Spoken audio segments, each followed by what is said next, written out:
The Castle by Edwin Moa. There are 6 important questions. सबसे ज़्यादा exam में आने वाली पोएम द कासल है. That is very important. Question number 1. The poem the castle, poem किला, has been written by, किसने लिखी, writer का नेम बताइए. How can this shameful tale be told, has been taken from the poem. 2015 में ये question आया. Answer, the pen of Edwin Muir, gleaned, लिखा. Edwin Muir के पेन ने लिखा इस पोएम द कासल को. Question number 2. What did the soldiers in the castle believe about their defence. किले के अंदर मौजूद सोल्जर्स क्या यकीन रखते थे अपने दिफा के बारे में, डिफेंस के बारे में, अपने चारों तरफ मौजूद मजबूत दीवारों के बारे में. Soldiers believed their castle was very strong, कि उनका महल बहुत मजबूत है.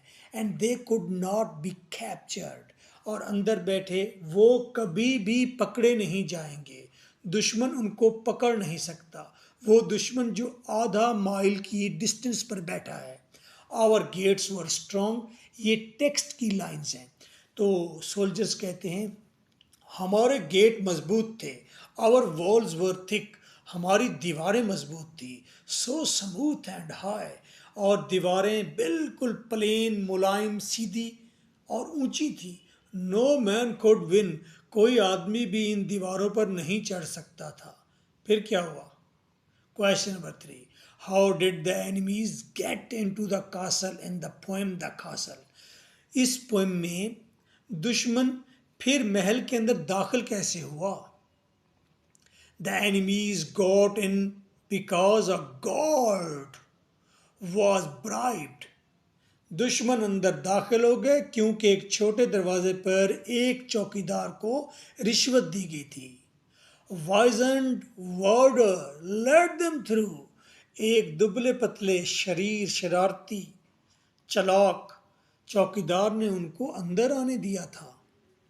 टेक्स्ट की लाइन आपने इस तरह इन्वर्टेड कॉमास में और इस तरह आपने हाईलाइट करके लिखनी है, और पहला लेटर आपने कैपिटल डालना है, जिस तरह वाइजेंट का डब्ल्यू बड़ा है. Question number 4. How did the soldiers feel after the castle was taken. जब उस महल को फतह कर लिया गया, वाज टेकन, फतह कर लिया गया, तो फिर सोल्जर्स के क्या विचार थे, क्या व्यूज़ थे. सोल्जर्स फेल्ट डिसीव्ड, सोल्जर्स ने महसूस किया कि उनके साथ धोखा हुआ है. बट्रायल हो गया. एंड अशेम्ड, और वो शर्मिंदा थे. How can this shameful tale be told. अब वो कहते हैं ये शर्मनाक टेल, कहानी हम कैसे बतलाएं तुम्हें. Question number 5. What is the theme of the poem. Poem का थीम क्या है. What is the lesson of the poem. Poem का लेसन क्या है 2019 में. The castle is thought provoking poem, ये सोचने पर मजबूर कर देने वाली पोएम है. Dealing with the theme of bribery and greed, और इसमें जंगी कहानी नहीं बताई गई. पोइट ने आपकी तवज्जो मरकूज कराई है कि सबसे बड़ा दुश्मन जो है वो इंसानी लालच है और रिश्वत है. ये कैसी बात की है. Answer, the castle is about arrogance. Castle poem है बेजात तकब्बुर के बारे में, ओवर कॉन्फिडेंस के बारे में, आइडलनेस और सुस्ती के बारे में ऑफ अ नेशन, एक नेशन के.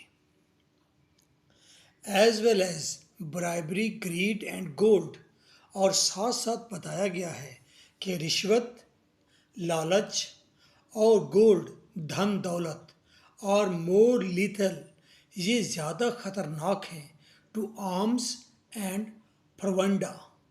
प्रोवेंडा खुराक. कोई कौम अगर खुराक इकट्ठी कर ले, बहुत ज़्यादा असला इकट्ठा कर ले, एटम बम इकट्ठा कर ले, लेकिन ग्रीड, ब्राइबरी, दौलत ज़्यादा ख़तरनाक है. वो दौलत किसी को रिश्वत दी जाएगी और वो तमाम तर असला आपका चोरी हो सकता है, असले पर कोई और काबिज हो सकता है. ऐसा पॉसिबल है। तो राइटर ने बड़ी समझदारी से हमें जंग दिखाकर लेसन कोई और दे दिया है। कहीं पे नज़र है, कहीं पे निशाना। नज़र कहीं पर है और निशाना उसने कहीं और लगाया है कि इंसानी दुश्मन दौलत है और रिश्वत है। जैसे पाकिस्तान में कहते हैं ना कि जी आप रिश्वत तो देनी पड़ती है, अब ये तो ट्रेंड है, हिस्सा है। कोई भी काम कराना हो, फाइल को आप पहिए लगा दें रिश्वत के।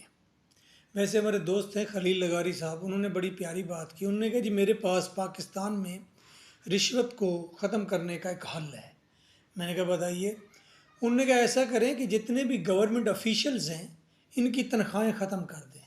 इन्हें कहें बस तुम रिश्वत ही लिया करो।